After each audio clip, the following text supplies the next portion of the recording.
नमस्कार। आप सबका BP energy official YouTube channel में एक बार फिर से स्वागत करता हूं। इससे पहले के जो अपने टॉपिक पढ़ा था वो था पशुओं में लवणों की कमी से होने वाले रोग, जिनमें अपन ने अलग अलग प्रकार के लवण के बारे में बात की।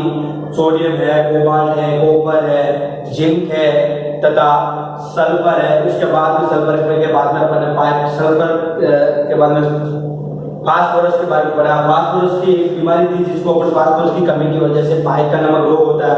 पाइका के बारे में बात की। पाइका क्या है कि पाइका के अंदर पाइका में पशु एक खाद्य पदार्थों को खाना शुरू कर देता है। उनके ट्रीटमेंट के बारे में अपन ने बात की। तो उसी के आगे के क्रम में आज अपन बात करेंगे पशुओं के जीवाणु जनित रोग यानी कि बैक्टीरियल डिजीज। तो वो सभी बैक्टीरिया जिनकी वजह से एक नई बीमारी क्रिएट होती है, उन बीमारियों के बारे में बात करेंगे। अलग अलग बीमारी का अलग अलग बैक्टीरिया होता है। तो आज का सबसे पहला जो बैक्टीरियल बीमारी है वो है एंथ्रेक्स। ये बहुत ही भयानक बीमारी है। पशु को होने के बाद में यह निश्चित हो जाता है कि पशु की मृत्यु होना निश्चित है। बहुत ही कम मात्रा में या रेयर केसेस के अंदर ऐसे मिलता है कि पशु उसमें सर्वाइव कर जाता है, बट बाई चांस ज्यादातर केस में क्या देखा जाता है कि पशु की डेथ हो जाती है। इसको कुछ अन्य नाम से भी जानते हैं, जैसे तिल्ली बुखार यानी स्प्लीन फीवर। जो अपना तिल्ली स्प्लीन होता है उसके अंदर बुखार होना शुरू हो जाता है। जहरीला बुखार, गिल्टी रोग, वूल शॉर्टर डिजीज। जो वूल शॉर्टर डिजीज का मतलब जो ये जो ऊन होती है, ऊन के फैक्ट्रियों में जो काम करने वाले लेबर्स होते हैं, काम करने वाले होते हैं, उनमें ये बीमारी हो जाती है। फिर मेलिग्नेंट पेचुल तथा कार्बन रोग, ये कुछ इसके अन्य नाम है जिससे ये जाना जाता है। जिसमें से ये जो मेलिग्नेंट पेचुल और वूल शॉर्टर है, ये दोनों इंसानों में होते हैं। ये बैसिलस एंथ्रेसिस नामक बैक्टीरिया, इसका जो बैक्टीरिया है उसका नाम है बैसिलस एंथ्रेसिस। इसका बैक्टीरिया है बैसिलस एंथ्रेसिस। ये इसका बैक्टीरिया का मेन कारण यही है, इसी की वजह से ये जो एंथ्रेक्स है वो रोग होता है। यह बैसिलस एंथ्रेसिस नामक जीवाणु से पशुओं तथा मनुष्य में होने वाला एक घातक व संक्रामक रोग होता है। इस बीमारी में पशु के अचानक तेज बुखार होता है तथा पशु के प्राकृतिक छिद्रों से जैसे नाक, मुंह, गुद्दा मार्ग से रक्त आना शुरू हो जाता है तथा खून का क्लोट नहीं बनता है, पशु अचानक मर जाता है। तो बैसिलस एंथ्रेसिस की सबसे बड़ी बात है कि एकाएक या अचानक तेज बुखार, उसके साथ में प्राकृतिक छिद्र जैसे नाक, मुंह, कान, गुद्दा आदि से खून आता है।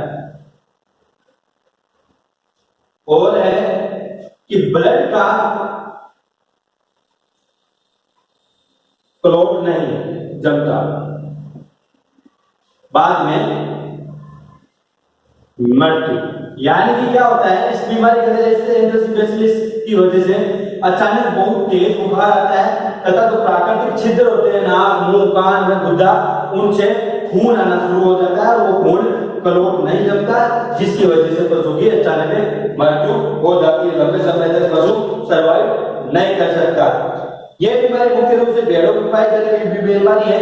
ये रोग गाय, भैंस, बकरी, घोड़े, ऊंट आदि में भी हो सकती है, लेकिन कुत्तों में ये रोग कभी कभी पाया जाता है।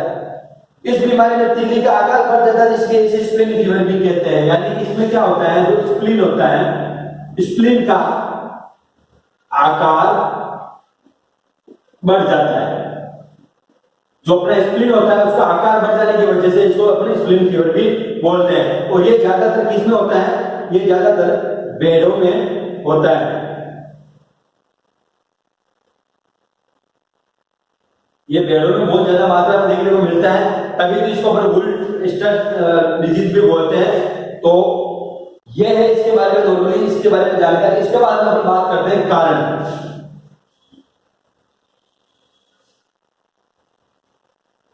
तो कारण तो जाहिर सा है, सीधा बैसिलस एंथ्रेसिस बैक्टीरिया जीवाणु से, बैसिलस एंथ्रेसिस में जीवाणु है, इसी से ही यही मेन कारण है इसका, इसकी वजह से ये क्रिएट होती है। पशु की मौत के बाद हवा, मिट्टी आदि में स्पोर बनाकर लंबे समय तक जीवित रहता है। यह जीवाणु लंबी छड़ की भांति का अचल यानी नॉन म्यूटेबल ग्राम पॉजिटिव होता है। यानी ये जीवाणु है जो क्या होता है, मिट्टी में अपने स्पोर छोड़ देता है। तो मिट्टी के अंदर अपना स्पोर बहुत ज्यादा मात्रा में छोड़ देता है और ये लंबी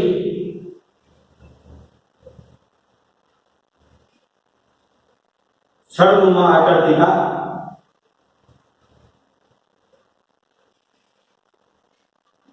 ये लंबी छड़नुमी आकृति का होता है। जो क्या होता है, ये जब पशु मर जाता है और जिस जगह पशु के जो नेचुरल छिद्र है उनसे जो खून निकला है या जिससे कोई उसकी पदार्थ लिक्विड निकला है, जहां पर वो इकट्ठा हुआ मरा है, वहां पर इसकी जो मिट्टी होती है, भूमि होती है, उस मिट्टी के अंदर जो कवच है, जिसको कवच बोलते हैं यानी स्पोर होते हैं, वो स्पोर उसके अंदर छोड़ देते हैं। ये किस प्रकार के होते हैं, एक लंबी छड़ी के आकार के होते हैं। और ये किस प्रकार में होते हैं, ये होते हैं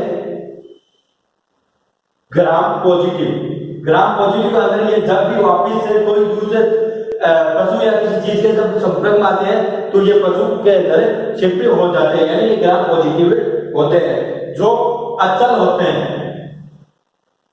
ये अचल होते हैं, यानी कि ये चल फिर नहीं सकते, ये आगे लंबे समय दूर तक नहीं दे सकते, लेकिन उसी जगह पे ये स्थित होते हैं। जो दूसरे पशु के संपर्क में आने से उसके पशु में चीप जाते हैं या लग जाते हैं।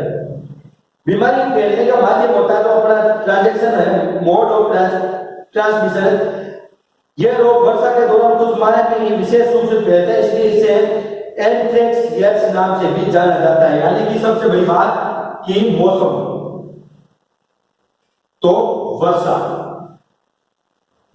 के मौसम में यह होता है, इसलिए इसे एंथ्रेक्स के नाम से भी जानते हैं। यह जीवाणु क्षारीय भूमि में आसानी से पनपता है। तो ये जो स्क्वायर है, ये क्षारीय भूमि,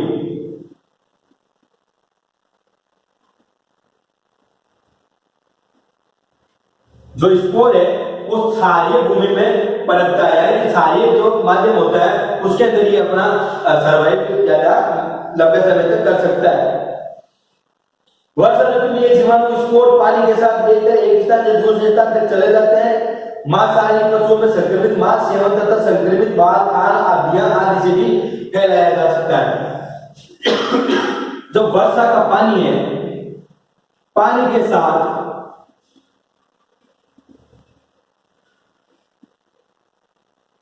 स्पोर पे रहकर दूसरी जगह चले जाते हैं, जहां एक या किसके रूप में बाल, खाल, नाखून, चमड़ी आदि के माध्यम से ये वहां पर पनपते हैं और दूसरे पशु के पास में चले जाते हैं। आदि में ये जो पानी के साथ, जैसे मान लो इस स्थान में ये स्पोर है, अगर यहाँ बरसात होती है तो बरसात का जो पानी होता है उसके साथ में ये बहकर दूसरे स्थान पे चले जाते हैं, जहां पर ये कई जैसे पशु के बाल, खाल मिल गई हो, हड्डी मिल गई हो, उसके बाल मिल गए हो, नाखून मिल गए, या कुछ भी माध्यम है, कोई सा भी विकल हो, उसके अंदर ये प्रवेश कर जाते हैं। और वो पशु के जो मांसाहारी पशु है, तो मांसाहारी जब मांस खाता है तो उसके अंदर ये ऐड हो जाते हैं और वो पशु उससे ग्रसित हो जाता है।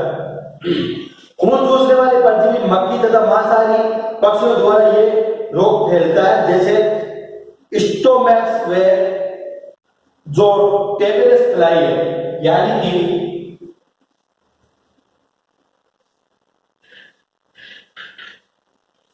खून चूसने वाले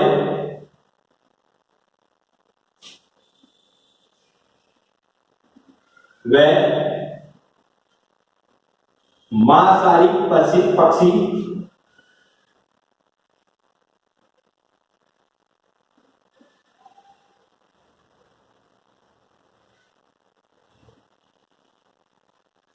यानी कि खून चूसने वाले जैसे एक नाम है स्टोमोक्सी एंड जो मक्खी होती है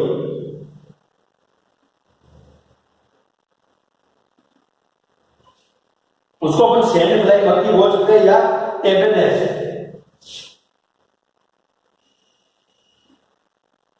टेबलेस फ्लाई होती है, इनके द्वारा ये दूसरे पशु तक फैलाने के माध्यम में होते हैं।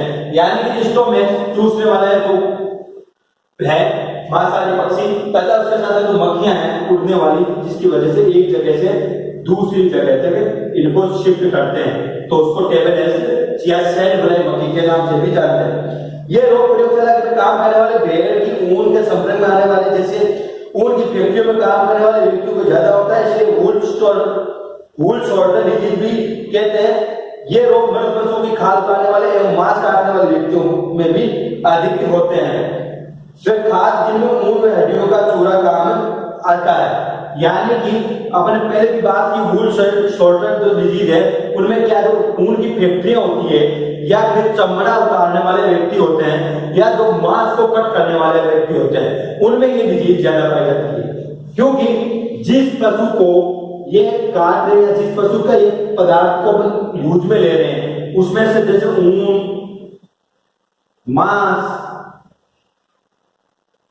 हड्डियां व खाल, ये जो भी व्यक्ति इनको उतारता है, जो भी व्यक्ति इनको काम में लेता है, वो डिजीज है वो उनमें ज्यादा मात्रा में होती है। अपने देखने को मिलते हैं, अगर संक्रमित पशु को छेड़ेंगे तो संक्रमण को अपने अंदर आएगा ही। जैसे कि सबसे बड़ी बात यही है कि दिस टाइम कोरोना चल रहा है, आज के समय में जिस व्यक्ति को कोरोना पॉजिटिव में मिल रहा है, अगर उसके अपन संपर्क में आ रहे हैं तो वो कोरोना उसके भी होने के चांस क्या होता है। यही आज सच्चाई है। उसी हिसाब से ये है कि जिस संक्रमित पशु के ये चीजें उतार है, जैसे थान बाल खून, उस चीज में उन इंसानों के अंदर ये सब चीजें चली जाती है। तो ऊन की फैक्ट्रियों में काम करने वाले जो इंसान होते हैं उनमें भी यह चली जाती है। इस रोग के कुछ लक्षण हैं, वो कुछ तेजी से लक्षण दिखाई देने वाले लक्षण हैं, वो कुछ इस प्रकार से हैं।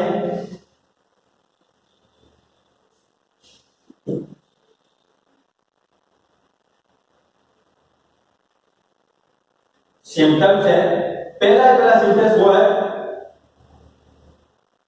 तेजी से बुखार। इस बीमारी के अंदर सबसे पहले बहुत ज्यादा तेज मात्रा के अंदर बुखार होता है। नाड़ी में सबसे पहले अचानक बढ़ना व सांस लेने में दिक्कतें होना। यानी कि दूसरा, नाड़ी दर्द व श्वसन दर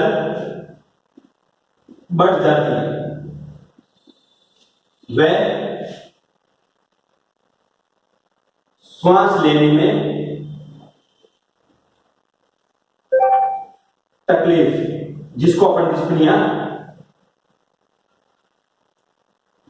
के नाम से जानते हैं, यानी श्वास लेने में दिक्कत होना, जिसको अपन डिस्पनिया कहते हैं। इस पशु बिना लक्षण प्रदर्शित करे ही तुरंत मर जाता है और प्राकृतिक छिद्र से खून आता है। यानी कि प्राकृतिक छिद्रों से खून, जैसे मुंह, नाक, कान, आंख, गुद्दा, योनि आदि जो प्राकृतिक छिद्र होते हैं उनसे खून आना शुरू हो जाता है और अचानक मृत्यु हो जाती है। पशु की अचानक मृत्यु हो जाती है, जिसमें दो प्रकार, एक प्रकार है एक्यूट प्रकार का, जिसमें तीव्र होता है, इसमें पशु को बहुत तेज बुखार रहता है, मांसपेशियों में कंपन, मांसपेशियों में कंपन होना शुरू हो जाते हैं, यानी वाइब्रेट होना शुरू हो जाती है। गर्दन में सिर को जमीन पर टेक कर बैठता है। पशु गर्भित हो तो अबॉर्शन हो जाता है, यानी कि जो गर्भित पशु है उनको अबॉर्शन, गर्भित पशु अबॉर्शन हो जाता है। और जो अपने सिर है उसको जमीन पे नीचे लेटा के टेक के बैठना शुरू हो जाता है। मूत्र काले रंग का आना, यानी कि मूत्र का रंग काला, तथा रेक्टम का बाहर निकलना, धक्का नहीं जमना, तथा गर्दन के नीचे छाती, ब्रेस्टकेट, वक्षस्थल, थोरैक्स आदि पर ओडिमा आ जाना है, यानी कि ब्रेस्टकेट,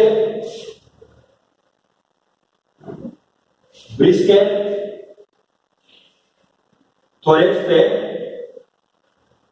ओडिमा हो जाना। यानी कि क्या होता है, जो छाती होती है उसके नीचे जो भाग होता है वहां पे बहुत ज्यादा जलस्फुट, यानी पानी भर जाता है, जिसको अपन ओडिमा के नाम से जानते हैं। लसिका ग्रंथि का सूज जाना, यानी कि इन्फ्लेमेशन ऑफ स्लाइविक ग्लैंड।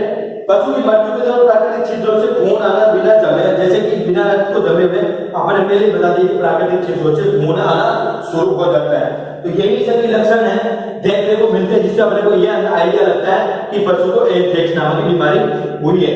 और ये कितनी तेज भयंकर है वो अपने सबको पता है, यानी कि जिस पशु को एंथ्रेक्स हो गया उसकी मृत्यु कुछ समय लक्षण बहुत कम देश में मिलते कि उसके लक्षण अपन देखने को मिलते हैं, वरना बिना लक्षण दिखे ही ये चीज दिखती है और वही पशु की मृत्यु हो जाती है।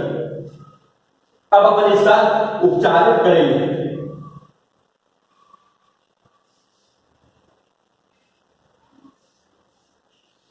इसका कोई स्पेशली उपचार नहीं है, लेकिन एंटीबायोटिक्स लगा के इसका अपन उपयोग कर सकते हैं। इंजेक्शन एंटीबायोटिक्स के अंदर कौन कौन सी है? Injection propane penicillin,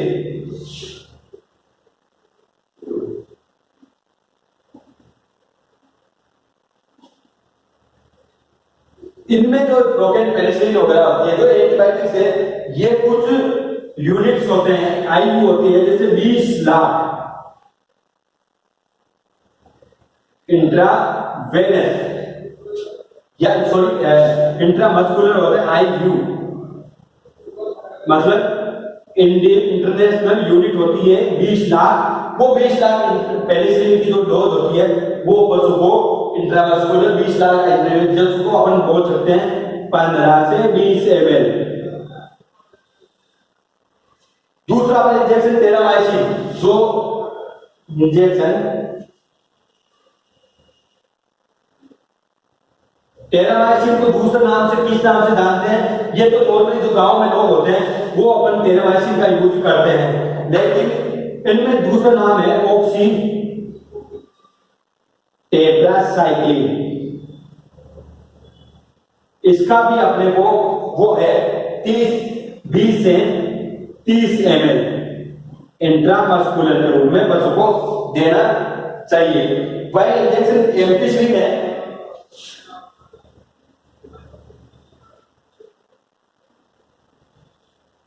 injection ampicillin को अपन 2 से 4 ग्राम, अगर 2 से 4 ग्राम हो गया उसको अपन क्या है, जैसे डिस्टिल वाटर हो या फिर सीपीएम के अंदर बोल सकते हैं, तो इसके अंदर इंजेक्शन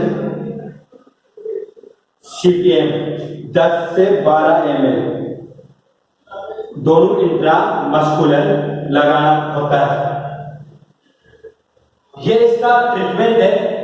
हालांकि इसका स्पेशली कोई दूसरा ट्रीटमेंट नहीं हो सकता, लेकिन एंटीबायोटिक्स से ही अपन इसका दूर कर सकते हैं। अपन को पता चला गया मतलब शुरुआत के स्टेज में वो अपन ऑक्सीटेट्रासाइक्लिन की डोज देके इसको अपन कम किया जा सकता है, एंटीबायोटिक्स का डोज देकर कम किया जा सकता है।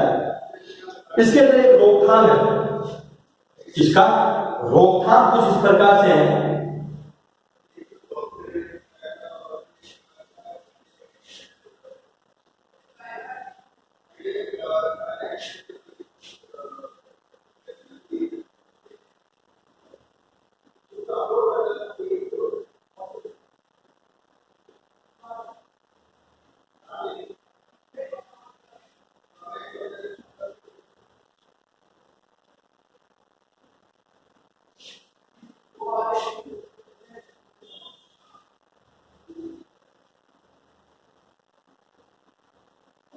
इसकी रोकथाम यही है कि पशु के 100% जहां तक वो नहीं करें, अन्यथा ये बीमारी तीव्र गति से क्षेत्र में फैल जाएगी। अन्य पशु को फार्म पर नहीं आने दे, मर्द पशु को तथा उसके स्टाफ को गहरे गड्ढे में गाड़ दें, मर्द पशु को नमक में बिना भूजा चूना डाल दें, इनको जो बिना छुए जलाकर गाड़ कर इसमें नमक के साथ में खत्म कर दें। कभी भी इसका पोस्टमार्टम नहीं करना चाहिए, यानी कि जो 100% बोलते हैं पोस्टमार्टम बोलते हैं, वो पोस्टमार्टम कभी भी एंथ्रेक्स की बीमारी के अंदर नहीं करना चाहिए। अन्यथा अपन एक तरह का पोस्टमार्टम करेंगे तो वो बीमारी बैक्टीरिया है वो बहुत तेज गति से फैलते हैं और बहुत ज्यादा क्षेत्र में ये फैल जाएंगे और जिससे वो काफी बड़ा क्षेत्र तक कवर कर लेकर वहां पे लाशों की ढेरें जम जाएगी। इसलिए अपने को कभी भी याद है कि जो एंथ्रेक्स है उसमें कभी भी पोस्टमार्टम नहीं किया जाना चाहिए तथा वहां पर पास में जो फार्म पर दूसरे पशु हैं उनको भी वहां नहीं आने दें। दूसरी बात, जब अपन पशु को गाड़ रहे हैं या पशु को नीचे जमीन में दबा रहे हैं तब उस समय उसके जो बिछावन है या उसका चारा है या उसका झूठन जो भी है और जहां पर उसकी मिट्टी है उन सब को उस गड्ढे के अंदर डाल देना चाहिए और बिना भुजा हुआ चूना और नमक के साथ में उसको गड्ढे में दफना देना चाहिए ताकि वो वहां पे उसको ना रहे और वो वहां पे गल के एकदम खत्म हो जाए और ये बीमारी आगे नहीं फैले। मर्द पशु के बिछावन चारा आदि को जला दे, फार्म को साफ कर फिनाइल आदि से धोना चाहिए। फ्लाई रिपेलेंट जैसे फ्लिट आदि का छिड़काव करें। पशु को एंटी सीरम 200-300 ml आईवी प्रतिदिन दे। अगर वहां पर जो पशु है उनको एंटी सीरम होता है जिसको अपन जो ये इसी का सीरम होता है उसका एंटी सीरम देना चाहिए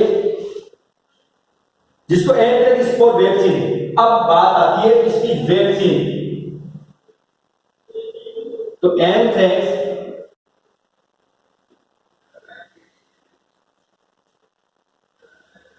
एंथ्रेक्स स्पोर वैक्सीन नाम से जो वैक्सीन आती है उसको अपन पशु को लगाना चाहिए।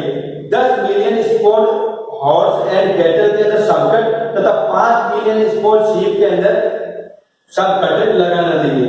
ये क्या है? ये सबकट लगने वाला इस वैक्सीन है। हमेशा ध्यान रखना, तो जो टीकाकरण करते हैं तो एंथ्रेक्स का टीका होता है वो इंट्रामस्कुलर नहीं लगता, वो केवल सबक्यूटेनियस में ही लगता है, जिसकी कैटल और हॉर्स के अंदर 10 मिलियन के अंदर होता है 10 मिलियन, लेकिन जो गोट होती है और शीप होती है उनमें 5 मिलियन तक इसको अपन डोज रेट के रूप में लगाते हैं। तो ये है एंथ्रेक्स के बारे में।